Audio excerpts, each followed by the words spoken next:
시간인데요.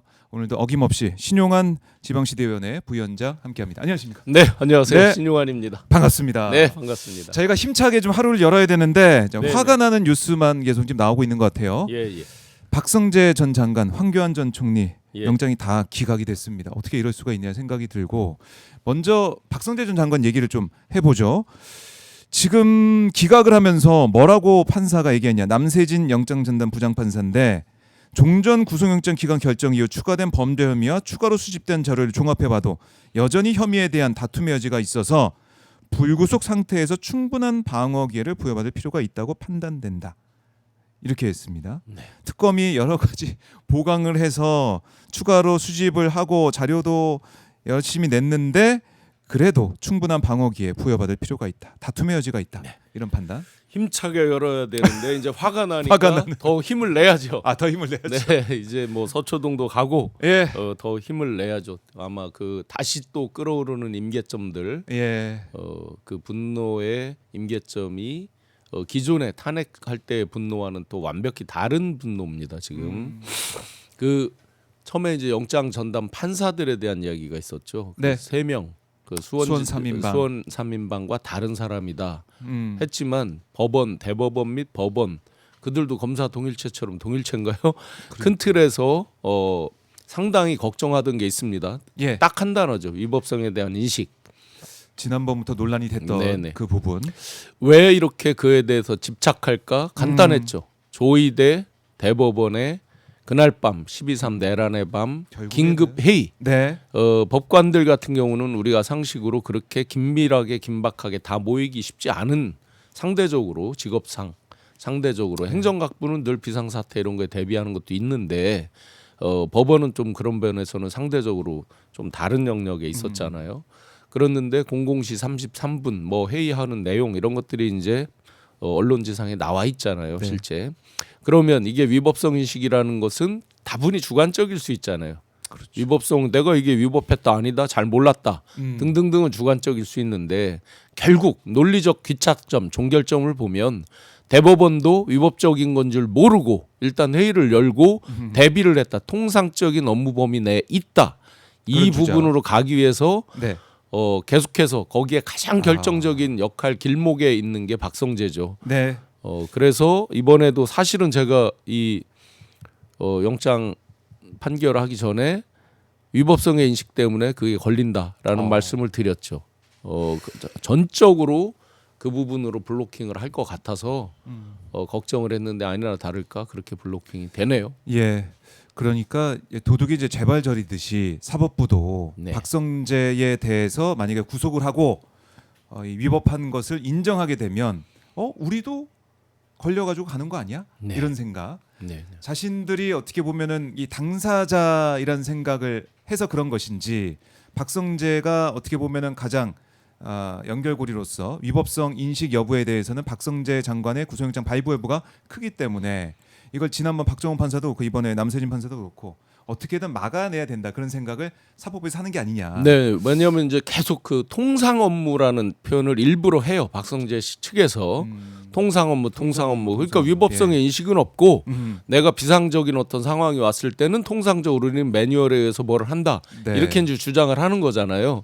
그러면 법원도 마찬가지로 통상적으로 이런 활동을 한다. 네. 그 주장으로 논리적 기결이 되는데 거꾸로 이제 앞에 검찰 쪽으로 넘어가 보면 검찰에서 방첩사 대령한테 전화하고 중앙선관위 서버에 우리가 간다 등등등의 이제 그게 네. 박선원 의원이 비공개 회의에서 나온 것들은 이제 처음으로 확인이 됐잖아요. 그렇죠. 물론 제가 작년도에 공개를 했던 내용입니다. 제보를 받아서 최초로 작년에 이제 공개를 했던 내용인데 네. 이제 와서 이제 그게 객관적으로 확인이 되고 있는 거잖아요. 그러면 그들은 대검은 누구로부터 연락을 받고 움직였을까? 그러면 대통령실의 민정수석이나 법무장관이나 네. 뭐 이런 순서가 있을 거 아니에요. 기본적으로 상식적인 순서가 있을 거 아니에요. 네. 자기들이 자의적으로 그렇게 움직이지는 않을 거 아니에요. 그런 길목에서 가장 어떤 중요한 역할을 했던 사람. 그 다음 날 그 12월 4일 날 안가 해동 그때 뭘 다운받고 뭐를 작성해서 배포를 하고 같이 봤을 가능성이 있는 이런 여러 가지에서의 허브 역할. 네. 거기에서 이제 박성재 장관이 뚫렸을 때는 검찰뿐만 아니라 그 논리가 법원에까지 간다 하는 것들로 인해서 아주 대법원에서 강력히 블로킹하지 않을까 생각이 됩니다. 참 글쎄요, 이렇게까지 할 거라고는 생각을 못했어요. 어제도 뭐 김용남 의원이 전 의원이나 박지원 의원이 얘기를 나눌 때 이렇게 특검이 우리 언론을 통해서 본 추가한 자료나 그 내용들을 보면 이거는 구속 어떻게 안 시킬 수가 있을까라는 생각했는데 오늘 이 뉴스 보시면서 다들 머리 한 대 맞은 것처럼. 헉인데 그 이렇게까지 할 줄 모르진 않았어요. 이들이 이제까지 보여온 행태가 아나무인적인 행태를 워낙 많이 봐왔고 그러면 그것도 이제 그거조차도 관성이 붙어 있어요. 그래서 멈춰지지를 못해요. 여기서 스톱이나 또는 우리가 이제 백을 한다고 했을 때 과연 어떻게 될까? 조희대 대법원장 왜 버틸까? 이런 걸 해보면 여기서 스톱이나 또는 뭐 백을 할 수가 없는 거죠, 도저히. 그런데 그게 우리가 이제 사법부 독립이나 상권 분립을 그들이 기계적인 걸 수도 없이 얘기했지만 아주 속되게 표현하면 무덤을 스스로 파는 꼴이 되고 있죠. 국민들도 상식이 없는 게 아니에요. 국민들이 바보가 아니에요. 네. 다 똑똑하단 말이에요. 그럼요. 모바일 개인 미디어 시대에 본인들이 보고 본인들이 각각 판단하는 그 기준이 있어요. 네. 그러면 누가 분노하라고 억지로 시켜서 분노하는 게 아니에요. 저절로 비등점이 올라간다. 끓는 점이 계속 올라가고 있다. 아마 서초동이나 이렇게 모이는 사람 숫자가 저절로 늘어날 거요. 그러니까 이거는 뭐 내란 종식이 안 됐다라고 우리가 얘기를 하고 계속해서 끝까지 봐야 된다 얘기를 했지만은 사법부가 이렇게까지 조희대 뭐 이 대법원도 마찬가지고 주기현 판사 또 이 영장 전담 판사들이 기각하는 내용들을 보면은 거의 뭐 사법부 쿠데타식으로 가는 게 아니냐. 맞아요. 논리적으로 잘 보면 박성재 물론 이제 영장이 기각됐다 그래서 무죄라는 건 아니지만 이 논리적 연속선상에서 보면 윤석열을 무죄로 줘도 별로 이상할 게 없는 거예요. 이 논리적 연속선상에서 보면. 자, 윤석열도 내가 내란을 하면서 내가 이게 불법이나 위법이라는 인식이 없다는 주장을 하고 있는 거잖아요. 그 자기가 통상적인 법적 범위 내에서 자기는 비상계엄을 할 수 있는 권한이 있다라고 계속 주장을 하고 있는 거잖아요. 네. 그러니까 위법성 인식이 없었다 그 없었다는 거죠. 아니 대통령의 권한으로 비상계엄을 할 수 있는 게 있잖아요. 실제 법에 있고 그걸 주장하고 있는 거잖아요. 이자들이.